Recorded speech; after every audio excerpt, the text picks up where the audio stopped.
give me a mic. Can you count to 5 for me for microphone check? Just start talking. Okay, I'm Carolyn Blake Smith. Speak up. 1, 2, 3, 4, 5. Sounds good. We're rolling. All right, Ms. Carolyn, could you spell your first and last name just so we have it spelled correctly? Okay, my name is Carolyn, Carolyn, Blanks, Blanks, Mays, Mays.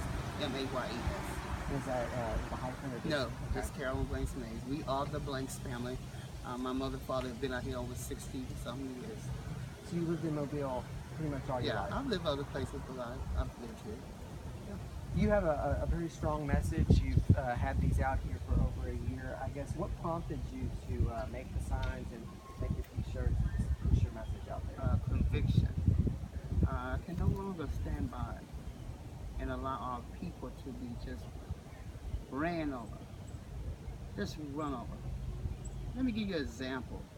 Just like the school board, Superintendent Peak and that board, they close meetings down. They're gonna put little children that's almost 11 years, 10, 11 years old in the same hallway with high school children. That doesn't happen in a white neighborhood because y'all would be outraged. Well, we were outraged, but our outrage means nothing because nobody makes any decision in this country but the white people. They make decisions over us, they make decisions over everything. Okay, what's happening out here in Mayfield is that they want to take this area because it's near airports. The white man is ready to move back in here. So he's going to close down all the projects, move all those 70, 80, and 90-year-old people out on the street. One lady told me, she said, baby, I don't know where I'm going to go. See, this is the kind of evil that's going on, and I hate it. I hate it with a passion. With a passion. And I'm not going to stand by, and I've already counted my cost, whatever it costs, to talk and to do. I spend my own money. And so what I'm doing, I'm standing on corners telling our people what we need to do. Because I knew the radio station where our black people are, they're not gonna really let you talk because they're scared of their jobs and their position. And they have a right to do so. They want to take care of their family because they know they'll get spanked if they do that because they don't own anything. But we're gonna change that. We might not change it today, but it's in the process. We will be free. We will make the changes that we need. And so we are starting our change with the election. That's what we wanted to start at, with the election. Because we've been disrespected. And we want to make sure they know that we are not going to be ran over anymore. And that's why we started with the election. And you feel the African American vote, it's just like they expect to get it, and that you don't get any help, and they come and they say promises. And then No, they don't come anywhere. They tell the black so-called leaders, which they are not leaders, but they tell them it's time to get your people out. And we've been marching in line. That's what we've been doing. But if you are a black African in this country, how can you be comfortable and your child could get shot down?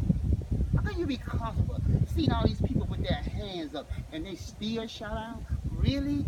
My goodness. Why are you mad with me? I can understand white folk talk, but black folks, but they are slaves. They don't know any better. They only supposed to trust the master. So we understand all that. But it's time for us as a people to take a stand. We can't do this anymore. Our children are not getting proper education. They always are saying our children are not passing. Our children are brilliant. We are African. We are a giant people in the earth. what were your expectations when President Obama was elected, and have you been let down, I guess? Do you think that I think he did what white people wanted him to do. Because it's all about what you all want. It's not about anything we say. So I think he did pretty much what he felt he should do. There probably was some things he wanted to do, but he knew not to touch it because it's just where the race and everything is in this country. He knows who runs everything. So he knows that, he has to walk a thin line. what would you like to see? what would you like to see happen? You say you're starting with the election, but moving forward, what would you like to see happen specifically for your community and other communities like it around the country? Well, first of all, I want us to know that our community is not this sad community that people paint us as. We are lawyers, we are doctors, we are professors, we are teachers, we are brilliant. But for 40 years, the white man has said that we are bad, and our community bad because a couple of guys are doing things that they shouldn't do. But they're doing the same thing in the white neighborhood, but they're not talking about it. But in our neighborhood, we are just exposed. So I want the government, I think the government should be sued for putting all the money that comes into the city in one area. And then they're going to say we're going to get all equal money. No, we should get no equal money. You neglected our people.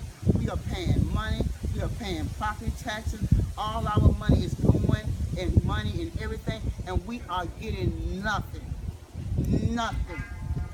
And every time we find out about something, what happens? They change the rules, how you're going to get it, what you're going to do. So it's just a evil thing. So what we're going to have to do ourselves, we're going to have to organize. Not about y'all, because I feel that the white man going to be evil who he is. It's about us, what we have to do, how we going to have to organize and get ourselves together and get that slave mentality out of us. And then we can stand up. And we will do that. Of course. What I'm talking about here, all of y'all, you can find about 100 people that would disagree with that. And that's what y'all usually do, find 10 people that's against that, but you haven't interviewed the 1,000 that is for it. So it's going to be somebody for this. Everybody may not be, but it's going to be some people for this because they're upset as I am. Do you think people are going to take a stand on November 8th and not go out? I don't know what they're going to do, and that's not my issue. But I want them to know that they do have an option, and they don't have to go out. But they can do something for themselves and for their community and for their people. And that's what we are fighting for, and that's what we're going to do. What are your thoughts on the candidates right now? I have no faults on them. It's no, like I said, they're no different than the white people in Tillamook and West Mobile. They're the same cloth. They're not going to do nothing. They're going to ignore us like they always do. They're not going to do anything. You talked about some of the violence. We've seen some recent tragedies play out the last couple of weeks. Your thoughts on that? Tragedy where now? Like in Mobile, specifically like the crimes and the murders and shootings. Well, you know what? That probably has happened, but you got to talk about all the murders in the white neighborhoods too. Oh, I mean, we cover them all. Yeah, but I'm saying it's murders everywhere. Right. So right. why are we just specifically doing that? Yeah, there are black people that are not making good decisions. Murders are happening, but it just is well, I said, well, if they more, because y'all have mass shootings of little children and all that, so we don't do that over here. But still, that's not good. But we know we can change.